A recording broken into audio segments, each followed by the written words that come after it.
जय हिंद दोस्तों, वंदे मातरम। दरअसल भारत को परेशान करने वाली एक खबर निकलकर सामने आई है, जिसमें विपक्ष लगातार हमलावर है और सरकार से जवाब देने की मांग कर रहा है।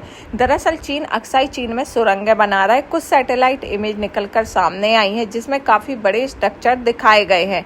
तो चलिए इस मुद्दे को गंभीरता से जानते हैं, पूरी डिटेल जानते हैं। जो जल्दी से वीडियो पर लाइक कर दीजिए, चैनल सब्सक्राइब कर दीजिए।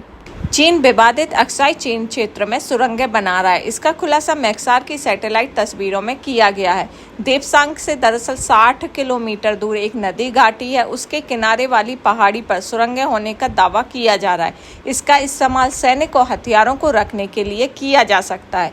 जियो इंटेलिजेंस एक्सपर्ट ने तस्वीरों के आधार पर बताया है कि नदी के दोनों तरफ ऐसे 11 स्ट्रक्चर बनाए गए हैं और जहां बंकर भी बनाए जा रहे हैं। साथ ही साथ कुछ महीने में ये कंस्ट्रक्शन काफी तेजी से बढ़ा है। चीन अपने हथियारों और सैनिकों को भारत की तरफ से होने वाली एयर स्ट्राइक से बचाना चाहता है। दरअसल कुछ समय पहले, मतलब अगर 2-3 महीने की बात करें, तो भारत ने अपनी एयरफोर्स जो है वहां पर काफी डिप्लॉयमेंट कर दिया है एयरफोर्स का। कहीं ना कहीं चाइना को भी डर सता रहा है कि भारत की एयरफोर्स कहीं वहां एयर स्ट्राइक ना कर दे। पिछले कुछ सालों में जो इंडियन आर्मी का अग्रेसन चाइना ने देखा है, वह काफी हद तक उससे वाकिफ है, इसलिए उसको ये डर सता रहा है। अगर भारत के मैप की बात करें, जो हमारा ऑफिशियल मैप है, वो तो सबको पता है। जम्मू कश्मीर रीजन पूरा हमारे अंतर्गत आता है, जम्मू कश्मीर और लद्दाख का पूरा क्षेत्र। लेकिन जो एक्चुअल पोजीशन है, जहां तक हमारा अधिकार क्षेत्र है, तो एक साइड पीओके है और दूसरी साइड है अक्साई चीन। अक्साई चीन जो कि चाइना के अधिकृत क्षेत्र में है और जो कि पीओके है वो पाकिस्तान के अधिकृत क्षेत्र के अंतर्गत आता है। यहाँ पर हमारा अधिकार नहीं है, लेकिन अगर ऑफिशियल की बात करें तो इसे हम अपना क्षेत्र मानते हैं, क्योंकि कहीं ना कहीं ये हमारे अखंड भारत का ही हिस्सा था। तो आपको अपने दिमाग में, एक तो इंडिया का जो ऑफिशियल मैप है, भारत देश का जो ऑफिशियल मैप है, उसको तो आपको अपने दिमाग में रखना ही है। लेकिन जो एक्चुअल जहां तक हमारा अधिकार है और कौन सा क्षेत्र पीओके के अंतर्गत आता है और कौन सा अक्साई चीन है, वो भी आपको अपने दिमाग में रखना ही चाहिए। तो चलिए आप समझते हैं, जब भारत आज़ाद हुआ था 1947, उसी समय चाइना भी आज़ाद हुआ था। लेकिन कैसे चाइना ने चालाकी से भारत की ज़मीनों पर कब्जा कर रखा है, इसको समझते हैं मैप के थ्रू। आपको रेड सर्किल में लिखा दिख रहा होगा जॉनसन लाइन। जो आपको ये ब्लैक लाइन दिख रही है, ये है जॉनसन लाइन। इसका नाम पहले ही शायद आपने सुना हो। ये एक्चुअल लाइन थी जब चाइना और इंडिया की बॉर्डर जब बटी थी, तो ये एक्चुअल लाइन थी, मतलब इंडिया की सीमाएं यहाँ तक छूती थी।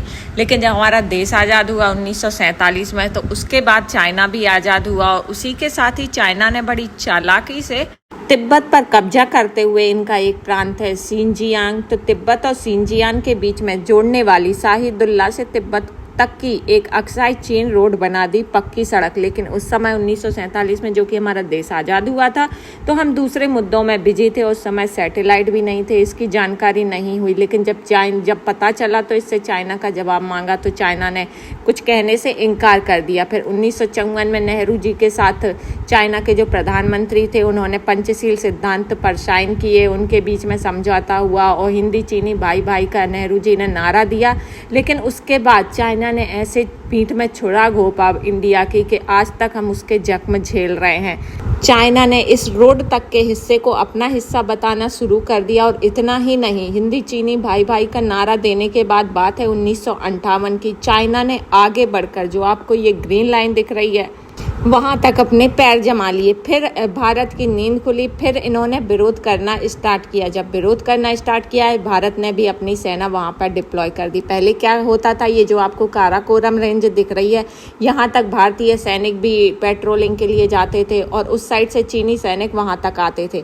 लेकिन जैसे ही चीन ने काराकोरम रेंज, जो आपको ग्रीन लाइन दिख रही है, वहां पर कब्जा जमाया और फिर दोनों के बीच में टकराव शुरू हो गया। और टकराव होने के बाद युद्ध होता है 1962 का। 1962 के बाद फिर चीन थोड़ा आगे बढ़ता है और एक बार फिर भारत की जमीन पर कब्जा कर लेता है। इस बार चीन की जो सीमाएं हैं, वो जो आपको ब्लैक डॉट लाइन दिख रही है, वहां तक पहुंच जाती है। मतलब सीधा ग्रीन लाइन से ब्लैक डॉट, मतलब आप ऊपर देखिए, ऊपर कहाँ इनकी बॉर्डर थी और ये बड़ी चालाकी से कहाँ पहुंच गए।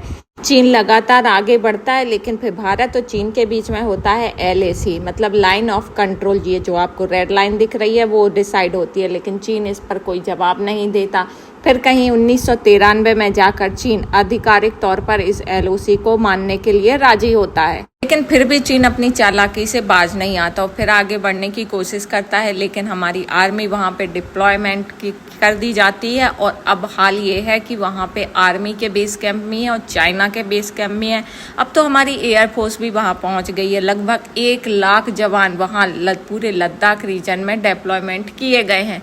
तो अभी आप ये देख रहे हैं जो ब्लैक डॉट वाली लाइन है और जो गालवन है, तो ये मुश्किल से 10 किलोमीटर का एरिया है। तो जितनी भी झड़प है, चाहे वो गालवन वाली घटना हो या कुछ छोटी मोटी झड़पें भी हों, वो इसी एरिया के अंतर्गत आती है। मुश्किल से ये 10 किलोमीटर का एरिया होगा। अब इसमें पेट्रोलिंग इंडियन आर्मी भी करती है और चाइनीज़ भी करती है, लेकिन जब दोनों में टकराव होता है तो स्थिति काफ़ी गंभीर हो जाती है। लेकिन अभी हाल ये है कि कभी भी कुछ भी हो सकता है। छोटे मोटे युद्ध की स्थिति भी बन सकती है कि क्योंकि दोनों जगह से काफ़ी सेना के बेस कैंप बनाए गए हैं इस एरिया में। लेकिन अभी जो चाइना सुरंगें बना रहा है वो अक्साई चीन वाली रोड साइड बना रहा है।